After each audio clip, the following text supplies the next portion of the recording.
မင်္ဂလာပါရှင်မင်္ဂလာပါအားလုံးပဲမြန်မာ UPage မှာပြန်လည်ကြိုဆိုလိုက်ပါရစေဒီနေ့မှာတော့ Autism Spectrum Disorder ဆိုတဲ့ mental disease အကြောင်းလေးကို Rain နဲ့အတူ discussion လေးလုပ်တော့ပါမယ်ရှင်ဟုတ်ပါတယ်အမကြီးဒါဆိုစလိုက်ရအောင်နော်ဟုတ်ကဲ့ပါဒါဆိုလို့ရှိရင်တော့ပထမဆုံးအနေနဲ့အမသိချင်တာလေးကဒီ Autism Spectrum Disorder ဆိုတဲ့ disease ကဘယ်လိုမျိုးယောဂမျိုးပြောချင်တာလဲပထမဆုံးအနေနဲ့ကျွန်တော်ပြောချင်တာကတော့ autism ဆိုတဲ့ယောဂပေါ့နော်ဒီကောင်ကကျွန်တော်တို့ရဲ့အုံနောက်အာရုံကြောဖွံ့ဖြိုးမှု neurodevelopmental disorder နဲ့သက်ဆိုင်တဲ့ယောဂတစ်မျိုးဖြစ်တယ်သူကအမြင်အာရုံစကားပြောစွမ်းရည်အပြုအမူနဲ့လူမှုဆက်ဆံရေးတွေမှာဆိုရင်ပုံမှန်တာမန်လူတွေနဲ့မတူဘူးထူးခြားတဲ့ communication ပုံစံမျိုးအခြေအနေနဲ့ရှိနေတယ်အင်္ဂလိပ်နာမည်အတူကောက်အနေနဲ့ကတော့ ASD လို့လည်းခေါ်လို့ရတယ်ဗျာAutism ယောဂခံစားနေရတဲ့တွေမှာဒါမှပေါ့နော်ယောဂခံစားပုံချင်းကတုံနဲ့တူမတူညီပဲနဲ့ဘယ်လိုမျိုးကွဲပြားခြားနားမှုတွေရှိပါသလဲရှင်ဟုတ်ကဲ့ပါအမကြီးဘယ်လိုမျိုးကွဲပြားခြားနားလဲဆိုတာကိုကျွန်တော်ပြောရရင်ဒီ autism ဆိုတဲ့ဟာကအုံနောက်ဖွံ့ဖြိုးမှုနဲ့ပတ်သက်တဲ့အကြောင်းအရာဖြစ်တယ်အဲ့ဒီအတွက်ကျွန်တော်တို့လူတူတယောက်ချင်းစီတိုင်းကယောဂဖြစ်ပွားပုံချင်းရတယ်တူမှာမဟုတ်ဘူးပေါ့နော်တချို့ဆိုလို့ရှိရင်တို့ကအနည်းငယ်ပဲအထောက်ကူလိုအပ်တယ်အနည်းငယ်ပဲထူကြရတယ်ပေါ့နော်ဒါပေမဲ့တချို့တွေကတော့တို့ကနေ့စဉ်ဘဝမှာတယောက်တည်းတော့ဖြတ်တန်းလို့မရလောက်အောင်ဒီဆိုးရတဲ့ကြောင့်မလို့ဒီလိုလူမျိုးတွေကတော့သူအဖို့လိုတယ်ပေါ့နော်ထောက်အကူလိုအပ်တတ်ပါတယ်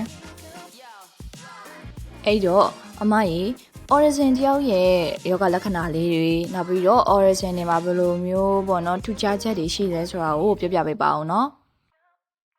Autism ယောဂရှိကြတဲ့တွေမှာဘယ်လိုမျိုးယောဂလက္ခဏာတွေကိုမကြာခဏတွေ့မြင်ရမလဲဆိုတာကတော့သူတို့လေးတွေက communication ဘိုင်းမှာအရင်အားနေကြပါတယ်။သူတို့ရဲ့ကိုယ်ပိုင်ကဘာလေးထဲမှာပဲနေထိုင်တတ်ကြတယ်။လူတအုပ်တစ်ယောက်နဲ့စကားပြောဆိုဆက်ဆံရတဲ့အခါမှာလေးပဲ eye contact လုပ်ကြတာမျိုးစကားမျက်နှာချင်းဆိုင်စကားပြောဆိုဆက်ဆံရတာမျိုးကိုမကြိုက်မနစ်တတ်ကြပါဘူး။ရှောင်ရှားတတ်ကြပါတယ်။သူတို့ရဲ့နောက်ထပ်ထူးခြားတာလေးတွေကကြတော့ echolalia လိုပုံစံမျိုးနဲ့စကားအတန်ကိုထက်ခါပြောဆိုတတ်ကြတယ်။ဥပမာထမင်းစားမယ်ဆိုလို့ရှိရင်ထမင်းစားမယ်ဆိုတော့ထက်ခါစက်တိုက်ပြောကြတယ်။ထပ်ပြီးတော့ထူးခြားတာလေးရကြတယ်သူတို့ကတစ်ခုခုကိုစက်တိုက်ပြုတ်မှုလောက်ဆောင်တာမျိုးဥပမာကားဘိန်းကိုလဲ့နေတာမျိုးစာရွက်ပေါ်မှာဘောပင်နဲ့ချစ်နေတာမျိုးကိုလည်းပဲစက်တိုက်လှုပ်ဆောင်တတ်ကြပါသေးရဲ့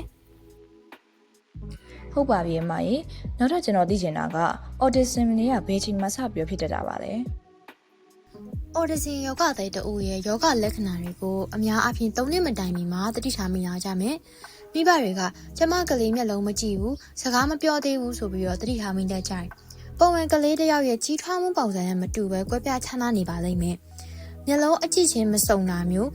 စကားပြောနှီးတာမျိုးနောက်ကျတာမျိုးစသဖြင့်ပြုမှုလုပ်ဆောင်လာပါလိမ့်မယ်autism ဘာကြောင့်ဖြစ်ရတာလဲဆိုတဲ့အကြောင်းအရာတွေကိုပါပြောပြပေးပါဦး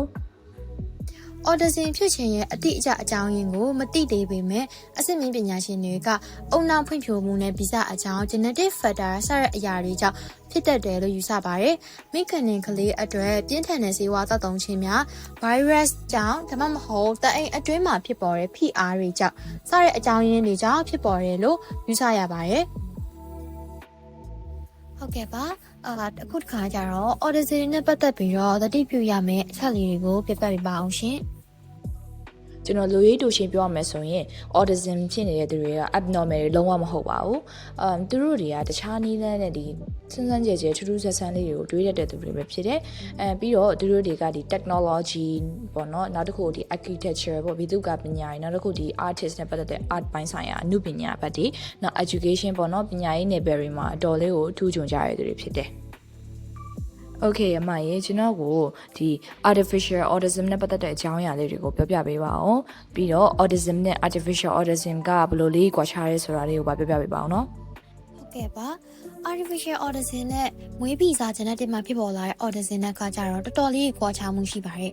artificial autism ဆိုတာကတကယ် autism မျိုးမဟုတ်ဘဲနဲ့ဖုန်းအကြည့်များတာ TV iPad စသဖြင့်အကြည့်များတာတွေကြောင့်ပေါ့နော်ပတ်ဝန်းကျင်မှာရှိတဲ့မိမိရဲ့မိဘတငယ်ချင်းမိတ်ဆွေတွေနဲ့စကားပြောဆိုမှုမရှိတော့ဘဲနဲ့ဖုန်းမကြည့်ရင်မနေနိုင်တာမျိုး screen မကြည့်ရင်မနေနိုင်တာမျိုးကြောင့်ဖြစ်ပေါ်လာတာမျိုးဖြစ်ပါတယ်သူတို့နှစ်ခုရဲ့ကွာခြားချက်တွေက Original Autism ဒီအုံနောက်အာယုံကျော်ဖွံ့ဖြိုးမှုကနေစတင်ဖြစ်ပေါ်လာတာဖြစ်ပြီးတော့ Artificial Autism ဒီပတ်ဝန်းကျင်ရဲ့ side effect screen overuse ကြောင့်ဖြစ်ပေါ်လာတာမျိုးဖြစ်ပါတယ်။ပြီးတော့တစ်ချိန်မှာအိမ်ထောင်ပြုကလေးမွေးတဲ့အခါမှာလေ Original Autism တိုက်မျိုးဒီမိမိကလေးမျိုးဗီဇမှာအကျိုးသက်ရောက်မှုရှိနိုင်ပြီးတော့ Artificial ကတော့အကျိုးသက်ရောက်မှုမရှိနိုင်ပါဘူး။ထပ်ပြီးတော့အခါ genetic မှာဖြစ်ပေါ်လာသော Autism ဒီတက်တန်တခြားဖြစ်ပေါ်နိုင်ရှိပြီးတော့ Artificial ကတော့နီလန်တော်တော်များများဖြင့်ကုသပါကပြန်လည်ကောင်းမွန်နိုင်ရှိပါတယ် ပြီးတော့ဒီ autism ရှိတဲ့နာမည်ကျော်ပုဂ္ဂိုလ်တွေအကြောင်းလည်းပြောပြပေးပါအောင်မ Autism ရှိရဲ့နာမည်ကြီးလူပုဂ္ဂိုလ်အကြောင်းပြောရမယ်ဆိုလို့ရှိရင်ကြတူချာကိုပဲနာမည်ကြီးလူပုဂ္ဂိုလ်တော်တော်များများမှာ Autism ရှိတာတွေ့ရပါတယ် knowledge sharing အနေနဲ့ပြပြချင်တာလေးကတော့သူက Autism ရှိပါတယ်လို့ confirm လုပ်ထားတာမျိုးတော့မရှိပေမဲ့ researcher တော်တော်များကတော့သူ့မှာလည်းပဲ Autism ရောဂါလက္ခဏာတွေနဲ့ကိုက်ညီနေလို့ပြောဆိုထားတာလေးတွေတွေ့ရပါတယ်သူကတော့ physics ပညာရှင်ကြီး Albert Einstein ဖြစ်ပါတယ်။သူက3နှစ်အရွယ်ထိစကားမပြောတတ်ဘူး။10နှစ်အရွယ်စကားပြောတဲ့အချိန်မှာလည်းပဲမိမိကိုယ်ကိုတီးတိုးရေရွတ်ပြီးမှသူတစ်ပါးကိုပြန်ပြောလဲရှိရ။ပြီးတော့တခြားကလေးတွေနဲ့မတူပဲတီးသန့်နေလေးရှိရ။စသဖြင့်အကြောင်းအရာတချို့တွေကြောင့်ဒီလို autism ရှိတဲ့သူတယောက်အဖြစ်သမုတ်ခံထားရတဲ့သူတူလည်းဖြစ်ပါတယ်။ ရင်းရော knowledge sharing အနေနဲ့တခြား autism ရောဂါခံစားနေရတဲ့နာမည်ကြီးပုဂ္ဂိုလ်လေးများရှိရင်ပြပေးနိုင်မလားရှင်ဟုတ်ပါပြီမကြီးနောက်ထပ်ကြော်ကြပြီး autism ရှိတဲ့ပုဂ္ဂိုလ်တယောက်ကတော့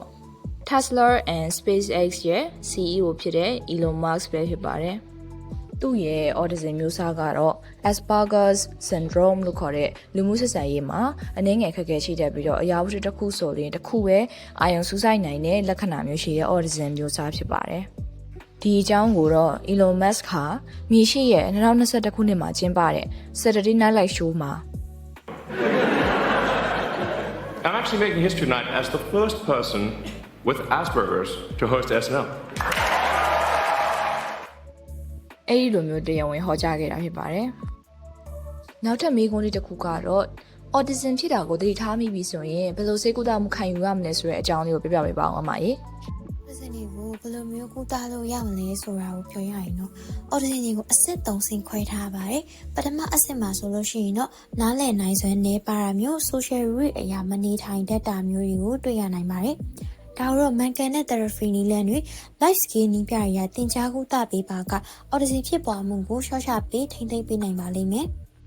ဒုတိယအဆင့်မှာတော့သူတို့လေးတွေရဲ့လက္ခဏာပုံစံတွေကပုံမှုဆိုးရလာတာတွေကိုတွေ့ရတဲ့တခုခုကိုတာမန်ထက်ပုံမှုလွန်ကဲစိတ်ဝင်စားခြင်းကြီးရှိလာနိုင်တယ်စိတ်တဲ့အတက်အကျညံစနာမျိုးလေးဖြစ်လာနိုင်တယ်ဒီလိုမျိုးကိုတော့တခြားလေးကုသရပါမယ်စိတ်ငြိမ်အောင်စာဖတ်ပြတာမျိုးလေးလည်းလုပ်လို့ရပါတယ်တတိယအဆင့်မှာဆိုလို့ရှိရင်တော့ပုံမ aggressive ဖြစ်လာတာမျိုး aggressive ဖြစ်တယ်ဆိုပေမဲ့သူတစ်ပါးကိုမဟုတ်ဘဲနဲ့မိမိကိုယ်ကို self harm ထိခိုက်နာကျင်စေတာမျိုးလေးတွေလုပ်လာတတ်ပါတယ်စိတ်အတက်ကြအယမ်းမြန်ဆန်တာမျိုးတွေစရဲ့လက္ခဏာမျိုးတွေတွေ့ရပါလိမ့်မယ်ဒါဆိုလို့ရှိရင်တော့နိမန်လမ်းမှန်ဖြစ်ကုသပေးဖို့အတွက်လိုအပ်နေပါပြီတူချင်း education assistant ထားရှိရကုသခြင်း augmented and alternative communication AAC2 ဥပမာ picture ဆက်သဖြင့်communication ပြုလုပ်ပေးရမျိုးလေးတွေဖြင့်ကုသပေးလို့ရပါတယ်ဟုတ်ပါပြီဒီတော့ autism တယောက်ကရောတာမန်လူတွေလိုပေါ့နော်ချစ်ကြိုက်နိုင်လားအိမ်အောင်ပြုနိုင်လားဆိုတာမျိုးလေးဖြေပေးပါအောင်ပါဟုတ်ကဲ့ပါဒီမိကုန်းလေးကိုဖြေပေးရမယ်ဆိုလို့ရှိရင်တော့ autism တယောက်ကလည်းပုံမှန်တာမန်လူတွေလိုပဲချစ်ကြိုက်နိုင်ပါတယ်အိမ်ထောင်ပြုနိုင်ပါတယ်ပြီးတော့သူတို့က